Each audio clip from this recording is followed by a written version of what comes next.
Crônicas do Amanhecer, por Feijão Centro Espírita Allan Kardec de Balneário Gaivota, 3 de fevereiro de 2020. SARS-H1N1 coronavírus porque a China é berço de grandes epidemias. SARS síndrome respiratória aguda grave em 2003, gripe aviária em 2005. H1N1 em 2009, e, agora, a nova cepa do coronavírus. Surtos de repercussão internacional tem a China como berço, segundo pesquisadores, não é por coincidência nem é de agora. No século XIV, na Idade Média, o país originou uma das mais antigas epidemias bem documentadas da história, a peste bubônica, cuja bactéria era transmitida ao ser humano por pulgas que infestavam ratos e outros roedores. A doença chegou à Europa em 1343 pela Rota da Seda. Estima-se que a peste, na época, matou pelo menos 75 milhões de pessoas, cerca de 15% da população mundial estimada na época. A China é o país que mais contribui para que surjam e se espalhem doenças infecciosas pelo mundo por causa do tamanho de sua população, diz o artigo Emergência e Controle de Doenças Infecciosas na China, escrito em conjunto por pesquisadores chineses e americanos na revista The Lancet, a mais renomada publicação sobre pesquisa médica no mundo. Por quê?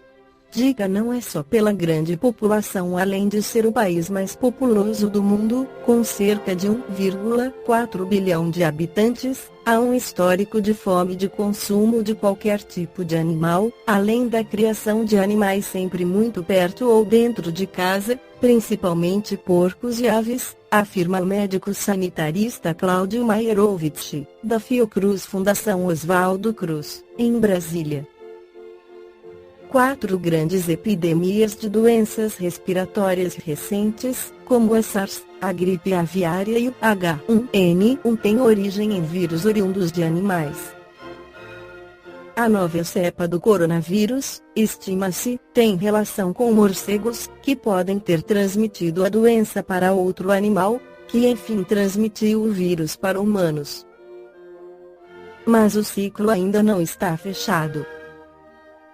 No caso atual, já se demonstrou que o novo vírus tem 96% de semelhança com o que infecta morcegos, afirma Mairovich. O artigo da The Lancet também aponta que o gosto dos chineses por alimentação exótica contribuiu para esses surtos. A suspeita sobre o segundo animal na cadeia do surgimento do novo coronavírus recai sobre civeta, uma espécie silvestre, chamada também de gato civeta, apesar de não ser um felino e viver em árvores. A espécie é muito apreciada como iguaria no sul da China, onde fica Wuhan, o epicentro da nova epidemia global. Cobras também foram apontadas como possível animal hospedeiro do vírus. Venda de animais vivos. Outro dado que tem chamado a atenção na China é a venda de animais vivos, inclusive silvestres, comercializados em pequenas gaiolas expostas em mercados gigantescos com boxes muito próximos uns aos outros e, segundo o artigo da The Lancet, essa interação de pessoas e animais favorecem o surgimento de novas ameaças microbiais.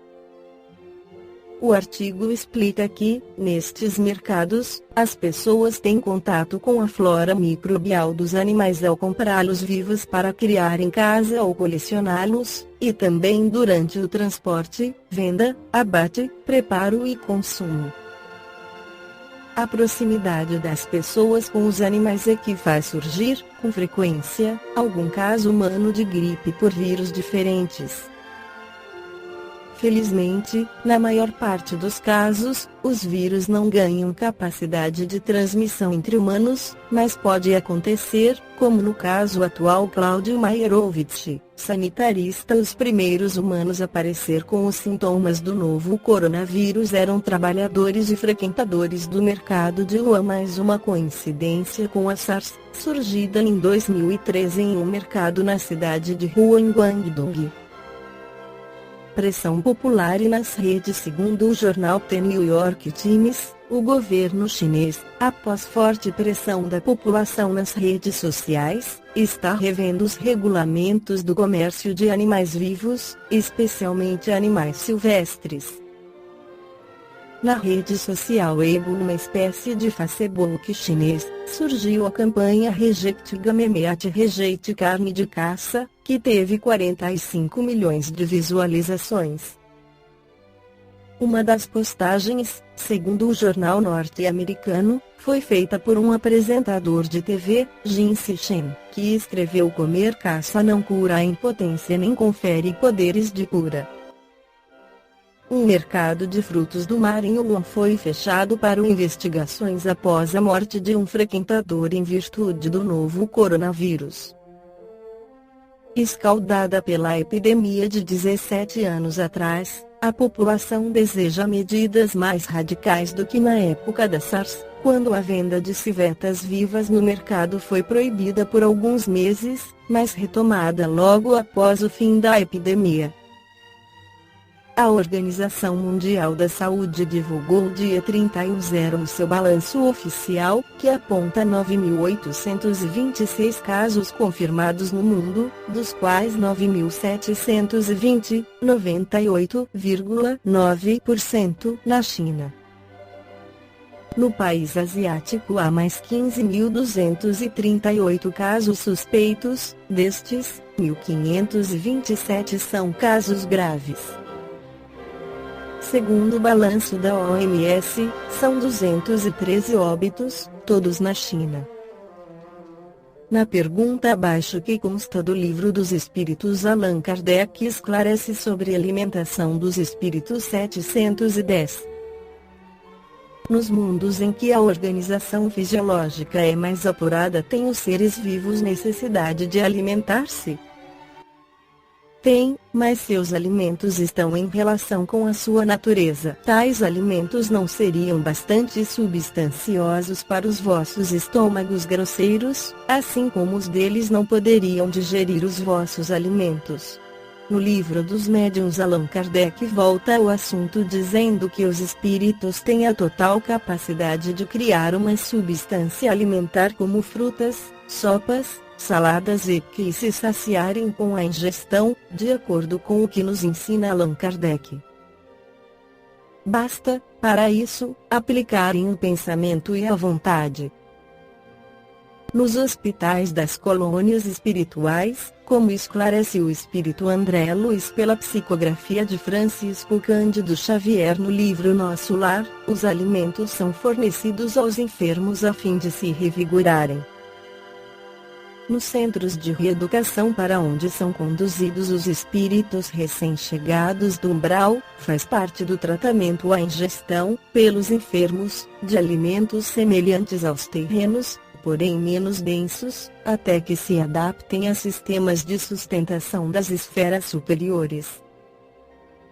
O espírito André Luiz declara que, recém-chegado ao mundo espiritual, recebeu igual tratamento a essa altura. Serviram-me caldo reconfortante, seguido de água muito fresca, que me pareceu portadora de fluidos divinos.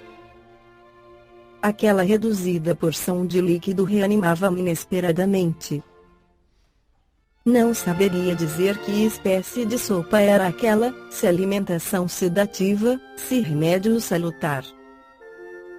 Entretanto, segundo colocações deste mesmo espírito, não só os convalescentes têm necessidade de alimentos. Os trabalhadores das colônias recebem, regularmente, a sua cota de provisões. Esta foi a crônica do amanhecer de 3 de fevereiro de 2020. por Feijão Centro Espírita Allan Kardec de Balneário Gaivota. Que a paz esteja com todos.